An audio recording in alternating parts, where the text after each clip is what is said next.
jalan tapi terasi kami sampaikan banyak terima kasih. Kemudian pertanyaan yang kedua, dalam hal ini akan disampaikan oleh Al-Mukarram Bapak Tuan Guru Habib Zain MPD. Kepada beliau kami silakan. Kau besar.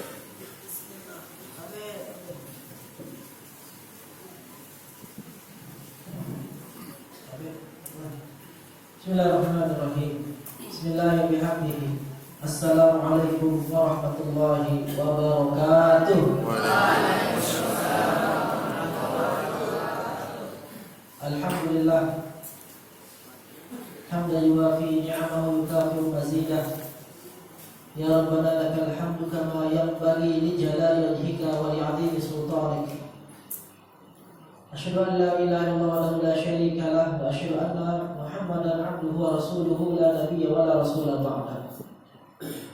Allahumma shalli ala sayyidina Muhammadin nabiyil ummiyil habibil aliyyil qadril 'azimil jah wa ala alihi wa sahbihi wasallam. Allahumma shalli ala sayyidina Muhammadin al-fatih lima ughliq wal khatim lima sabaq nasiril haqqi bil haqqi wal hadi ila siratikal mustaqim wa ala alihi haqqa qadrihi wa miqdarihi al-'azim. Allahumma asli ummata Muhammadin sallallahu alaihi wasallam wa farij an ummati Muhammadin sallallahu alaihi wasallam warham ummata Muhammadin sallallahu alaihi wasallam wanshur wahfad wa ayyid nahdhat al-watan fil alamin wa amir nahdhat al-watan diniyat al-islamiyah ala madhhab ahli sunnah wal jamaah hakim Muhammadin sallallahu alaihi wasallam.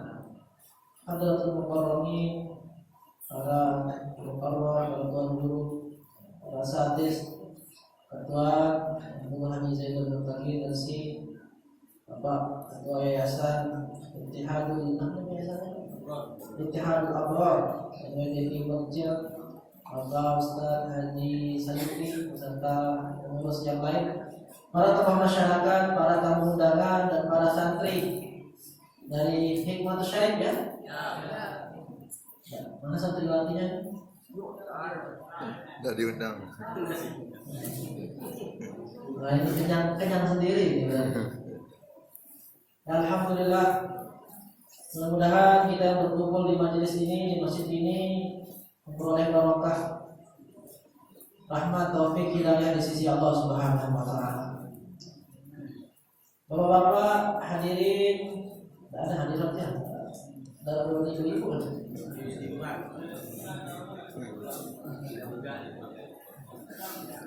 Para santri, mudah-mudahan kita semua dimuliakan Allah Subhanahu wa taala. Ini tadi pada pengajian pertama Mukarram sudah menyampaikan tentang banyak hal tentang kenapa kita harus bermaulid, kenapa kita harus merayakan, memperingati, mentakmirkan lahirnya Nabi besar Muhammad sallallahu alaihi wasallam. Mungkin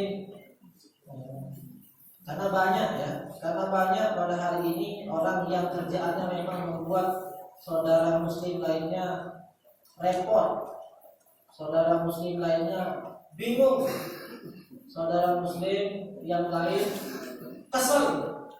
Ada yang direpotkan, dibingungkan, dan dibikin kesel oleh sesama saudara kita yang lain, yang banyak mengata-ngatai amaliyah, bukan hanya terkait dengan perayaan-perayaan seperti Maulid, seperti Isra wal Mi'raj, Nuzulul Quran, tahun baru Hijriyah, dan mengatakan bahwa amaliyah atau perayaan-perayaan tersebut merupakan perbuatan bid'ah yang tercela. Kullu bid'atin dhalalah wa kullu dhalalatin finnar. Selaku di ruang tegawe si baginda Rasul sallallahu alaihi wasallam adalah bid'ah, perbuatan baru. Siaran perbuatan baru itu adalah sesat. Bid'ah dalam agama itu sesat, dan setiap kesesatan itu pulangnya ke neraka. Ngeri kan? Ngeri. Mengerikan. Belum lagi bicara masalah furu'iyah yang lain, zikir pada sholat dengan dipimpin imam, berdoa dipimpin imam, berdoa setelah sholat jenazah dipimpin imam, berdoa di kubur dipimpin, semua doa-doa yang dipimpin itu nggak boleh. Bid'ah semua. Belum lagi repot lah, ribet, repot, semua nggak boleh, semua nggak benar. Jadi yang benar itu adalah apa yang keluar dari lisan mereka dan apa yang keluar dari lisan syekh-syekh atau guru-guru mereka. Dan slogannya adalah kembali kepada Al-Quran dan Sunnah. Kembali kepada Al-Quran dan hadis. Kembali kepada Al-Quran dan Sunnah. Katanya ulama, memangnya kitab-kitab fikih mazhab Syafi'i, mazhab Hanafi, mazhab Maliki, mazhab Hambali itu bukan kembali kepada Al-Quran dan Sunnah. Katakan kepada mereka bahwa kitab fikih atau kitab tafsir atau kitab hadis, syarah hadis karangan para ulama itu bukan berarti ya ketika mereka mau berijtihad itu mereka menggunakan akal semata, menggunakan pendapat pribadi semata. Ulama-ulama itu bukan berarti mengambil istinbat dari Injil, mengambil istinbat dari Zabur, mengambil istinbat dari Taurat, tetapi mereka mengambil istinbat dari Al-Quran dan juga pasti dari hadis. Sepintar-pintarnya ulama hari ini, insya Allah tidak ada yang bisa mengalahkan pintarnya Imam Syafi'i. Sepintar-pintarnya ulama hari ini, tidak ada yang mengalahkan pintarnya Imam Ahmad bin Hanbal. Sepintar-pintar ulama hari ini tidak ada yang mengalahkan Imam Hanafi. Jadi Imam Hanafi itu satu masa pernah ketemu dengan Imam Malik. Ya, meskipun tempat tinggalnya berbeda. Imam Malik adalah gurunya Imam Asy-Syafi'i.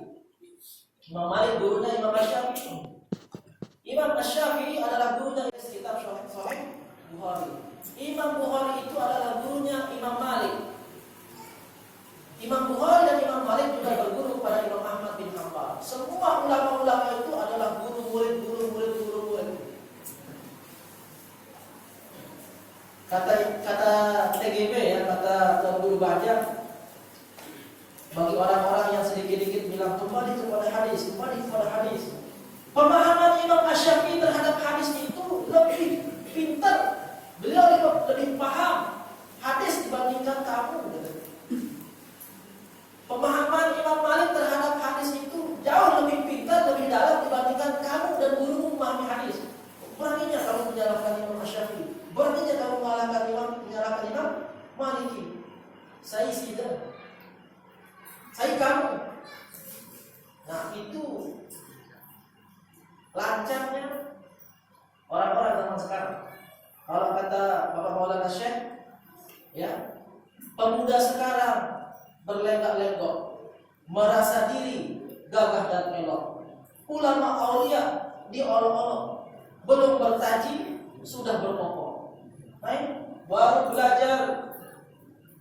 belajar di majelis pengajian. Kebetulan darinya Salafi, darinya Wahabi. Seminggu, 2 minggu yang didengar itu saja, keluar semua disalah-salahin. Ini bid'ah semua pekerjaannya orang ngerjain. Zikir berjamaah, ya, takziah, tahlilan 9 hari, terus zikir di kubur, baca Quran di kubur. Ini neraka, pegawai ahli bid'ah, ahli neraka doang dibilang. Padahal amaliah tersebut adalah pendapat para ulama, diwariskan oleh para ulama. Mereka pun mendapat warisan tersebut, amalan tersebut dari gurunya sampai kepada baginda Rasulullah sallallahu alaihi wasallam.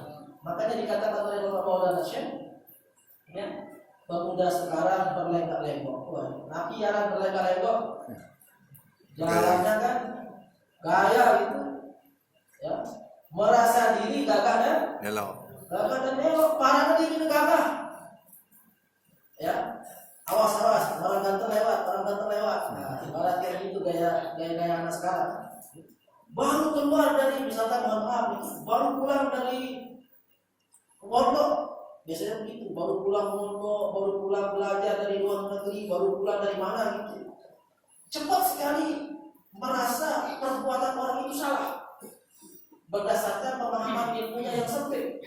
Cepat sekali menyalahkan. Itu merasa diri gagah dan enak. Ulama aulia diolok-olok, apa yang sudah ditradisikan bagus oleh masyarakat disalah-salahin. Ulama-ulama yang dulu disalah-salahin. Ulama dulu kan bacaannya kurang. Orang-orang kita dahulu kan gaulnya kurang. Ustaz-ustaz kita yang dulu kan pergaulannya kurang. Semua dianggap kurang.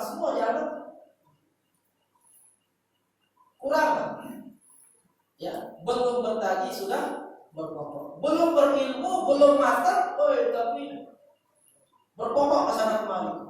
Menyalahkan ini, menyalahkan itu. Nah, inilah pentingnya kita menyaring, seperti katanya Tuan Guru tadi, menyaring, ya, mensortir, memilah-milih. Kalau bahasanya Maulana Syekh itu rajin berguru pada ahlinya. Karena inna hadzal ilmu dinun fanzuru amal ta'khuzuna dinakum. Ilmu ini adalah agama.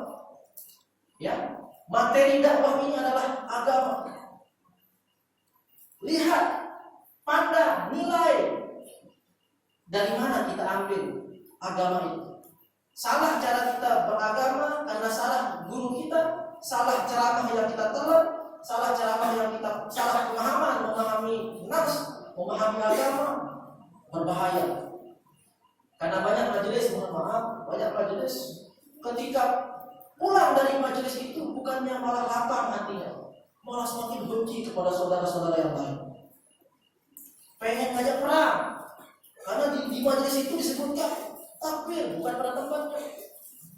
Salahkan ini, salahkan itu. Mohon maaf, ini NWD ini tidak taat sama Maulana Syekh. Keluar dari NW, ingkar. Keluar pengen berjaburan jadi. Ini anti wasiat, ini keluar dari bayat, putus syafaat, kata saya, putus pipa ilmunya. Wah, ini pulang-pulang kita ngaji jadi pengen berjaburan jadinya. Jadi majelis kita itu banyak diisi oleh sebagian orang dengan merasa diri paling benar dan orang lain itu salah. Ada majelis lagi seperti yang dia sebutkan tadi, ini sunnah, yang lainnya bidah, itu neraka, maksiat. Seperti kemarin yang pernah ribut itu kan, ziarah ke makam katanya, ziarah ke makam, mana disebut pertama itu? Batu Layar, Bintaro, Ali Batu, Sekar Bele, makam Kai Ngacong. Bagaimana ceritanya itu, Ustaz? Sepi dia. Orang Sekar Bele demo, orang Sakre demo, sepi. Padahal pekerjaan amalia ziarah kubur itu kan amalia tradisi Ahlus Sunnah wal Jamaah. Tidak ada orang yang minta ke kubur. Ada tidak kita pergi ziarah itu kita menyembah Bapak Maulana Syekh, kalau kita zikir, kalau kita ziarah ke Kancong, kalau kita ziarah ke Bintaro, ada tidak kita minta sama yang dikubur di sana? Tidak ada kita minta ke Sohibul Maqbur, tidak ada. Kita hanya berziarah, mengambil barokah. Barokah apa artinya mengambil barokah? Beliau itu adalah orang-orang yang dimuliakan oleh Allah Subhanahu wa Ta'ala. Jangankan kepada ulama, kita ziarah ke makam orang tua kita saja dapat barokah apa enggak? Dapat barokah. Jangankan, padahal orang tua kita bukan ulama. Kita ziarah ke makam orang tua kita yang bukan ulama saja dapat kita barokah. Kita mengambil barokah. Apalagi kalau kita berziarah kepada ulama, makamnya para ulama, tentu itu lebih mengundang barokah. Itulah yang kita pilih. Apa yang dia katakan? Saya baca mereka dan ikuti. Karena dianggap orang-orang yang pergi ziarah itu adalah kuburiyun. Apa maksudnya kuburiyun? Kuburiyun itu orang-orang yang menyembah kubur. Dikira umat Islam ini menyembah kubur. Masya Allah, ada buhtan alim. Ini kuburan yang sangat kecil. Dikira umat Islam ini syirik.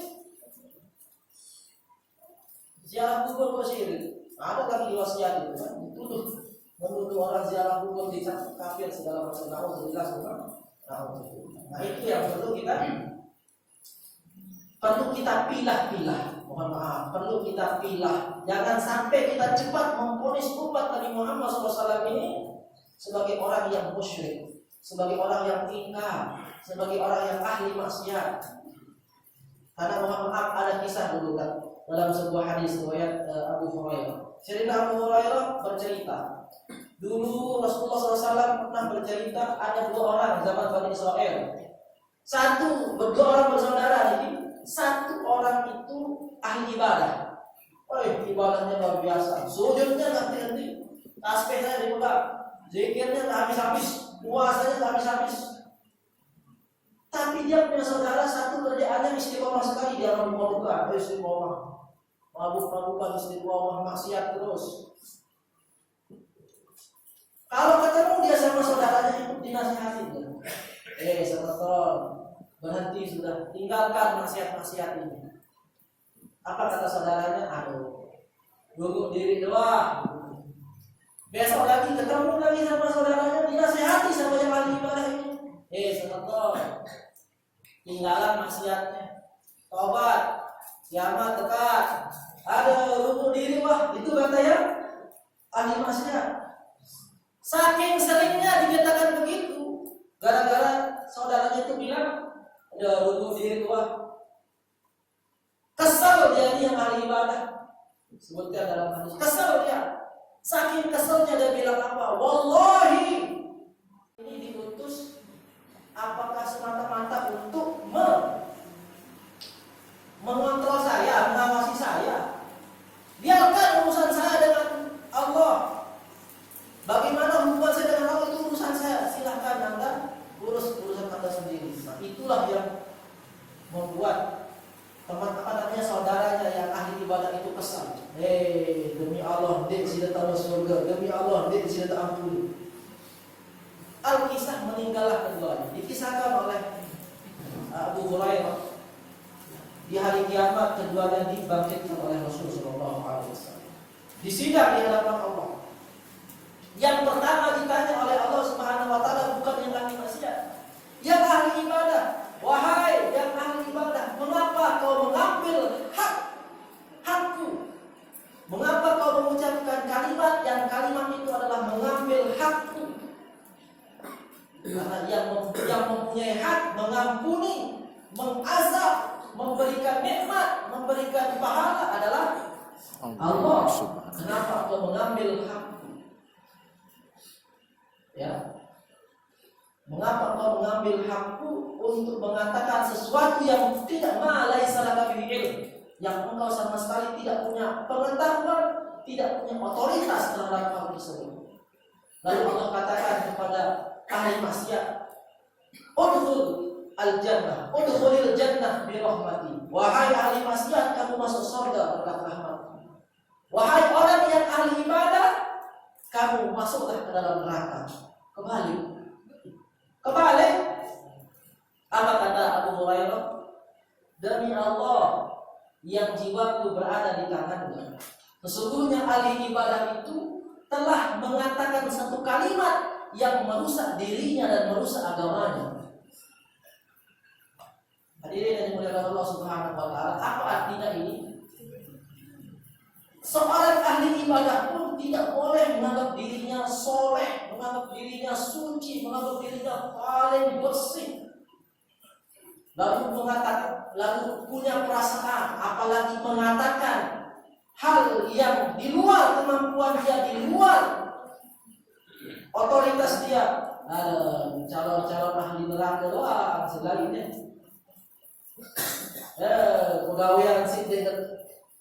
Pegawaian si dia tak ampuni si Allah Ta'ala bang. kalimat-kalimat seperti itu mengambil hak Allah Subhanahu wa taala. Karena Allah itu yaghfiru liman yasha wa yu'adzibu man yasha. Allah terserah mau ampuni siapa yang dia kehendaki, terserah Allah juga mau mengazab siapapun yang dia kehendaki. Ya. Sebaliknya, orang yang ahli maksiat itu yang malah masuk surga. Gara-gara perbuatan atau kalimat dari saudaranya yang ahli ibadah. Jadi ketika kita rajin ke masjid, jangan merasa diri soleh, boleh itu nih, surga, boleh jurunda. Dengan kamu naik masjid ya, dah ya Allah. Neraka doang, pada lain itu bilang, mau rajin itu tahajud, Terus dengan abad tahajud, dunia doang, pada pikiran, coba pada ingat akhirat doang. Tidak boleh. Begitu juga ketika kita menjadi santri Imam. Mentang-mentang ranking 1, ranking 2, ranking 3, terusnya ranking kebobol, masa depan suram. Karena tidak ada jaminan yang hari ini ranking 1, hari ini ranking 2, hari ini 10 besar, nanti di masyarakat dia bisa seperti itu. Karena bisa jadi yang hari ini tidak tanpa, hari ini biasa-biasa, nanti dia menjadi luar biasa. Banyak itu terjadi. Oleh itu tidak boleh. Kalau Maulana saya itu salah satu kunci suksesnya adalah beliau tidak pernah meremehkan temannya siapapun dia. Beliau tidak pernah meremehkan temannya siapapun. Beliau selalu hormati, hargai siapapun temannya. Itu yang membuat beliau lebih di antara yang lainnya. Nah, ini para jamaah yang dimuliakan Allah Subhanahu wa taala, kita tidak boleh merasa paling bagus, paling alim. Bahasa ulama ini siapa ini? Imam Athaillah As-Sakandari, Ibnu Athaillah. Al-ma'siyatu awrasat zullan wa ibtikar. Maksiat yang membuat pelakunya ujung-ujungnya itu merasa hina, merasa butuh kepada Allah, itu lebih dicintai Allah. Ahabbu ilallah aw khairun min at-ta'ah aw hasad izzat wa istikbar. Maksiat, seorang pelaku maksiat atau orang yang melakukan maksiat, yang ujung-ujung dari maksiatnya itu dia merasa hina di hadapan Allah, dia merasa butuh kepada ampunan Allah, itu lebih dicintai dibandingkan orang yang melakukan ketaatan tapi buat dia sombong, buat dia bangga. Nauzubillah min dzalik. Serba salah memang. Terjadi dengan Pancu, dengan Saleh, lalu di tengah malah jadi kesaleh. Mulai dengan lain doang sama. Ya, karena yang diukur, yang dinilai oleh Allah innamal umur bil khawatim. Yang dinilai oleh Allah adalah akhir daripada umur kita, akhir daripada amal kita. Karena bisa jadi yang kita lihat hari ini biasa-biasa, yang kita lihat hari ini pegang botol apa nih? Pegang botol. Siapa tahu itu bukan botol minuman keras, botol kecap, atau botol apa ya? Siapa tahu kita lihat hari ini pegang botol, siapa tahu besok dia pegang tasbih. Tidak tahu kita. Kita yang hari ini hadir di masjid belum tahu besok kebalik. Yang hari ini di luar masjid, yang di masuk masjid. Kita yang di dalam masjid malah di luar masjid. Kita tidak tahu kan. Mudah-mudahan kita semua dipelihara terikat hidayah oleh Allah Subhanahu wa taala. Terikat keistiqomahan. Mudah-mudahan nanti kita husnul khotimah. Mungkin itu saja. Cukup ya? Jadi singkat poinnya yang perlu yang sampaikan, kita perbaiki hubungan kita ya dengan diri kita. Jangan merasa diri super, merasa diri lebih, merasa diri soleh, merasa diri paling baik, sedangkan orang lain salah semua. Kita soleh, orang lain salah. Ya, karena yang mengetahui awal dan akhir kita itu hanyalah Allah Subhanahu wa taala. Dan Dan tugas kita hanya berdoa dan mengajak. Kalau ada mungkin keluarga atau tetangga atau siapapun yang kurang di mata kita, kita ajak. Mudah-mudahan bisa berubah. Diajak, jangan jangan diejek. Karena orang yang diajak sambil diejek, kemungkinan besar menolaknya dibandingkan menerima. Mudah-mudahan Maulid kita pada tahun ini berhasil. Apa ciri-ciri Maulid berhasil? Ciri-ciri Maulid berhasil itu kita semakin sayang sama keluarga kita, semakin sayang sama istri kita, atau sama istri-istri kita yang punya istri lebih, yang punya bonus. Semakin sayang, jangan sebelah-sebelah. Ini sayangnya setengah, ini sayangnya full. Sayangi semuanya. Ya, semakin sayang sama anak-anak, semakin sayang sama semua. Kalau Maulid gagal itu bukannya malah tambah teman, tapi tambah musuh. Itu Maulidnya gagal. Bukannya tambah musuh, bukannya tambah teman, tambah musuh. Maulidnya gagal berarti percuma lewat Maulid. Maulid gagal juga kalau semakin malas ke masjid. Dia naik ke masjid pas ada pengajian Maulid tahun depan baru naik lagi kalau ada pengajian Maulid. Sama hari Jumat. Kalau gagal Maulidnya.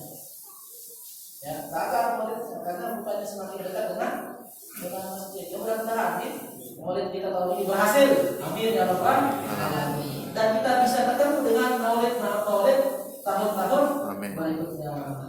Ada yang bosan ketemu sama bulan Maulid? Ada menunggu berapa di bulan Maulid? Pada berapa di bulan Maulid ya pada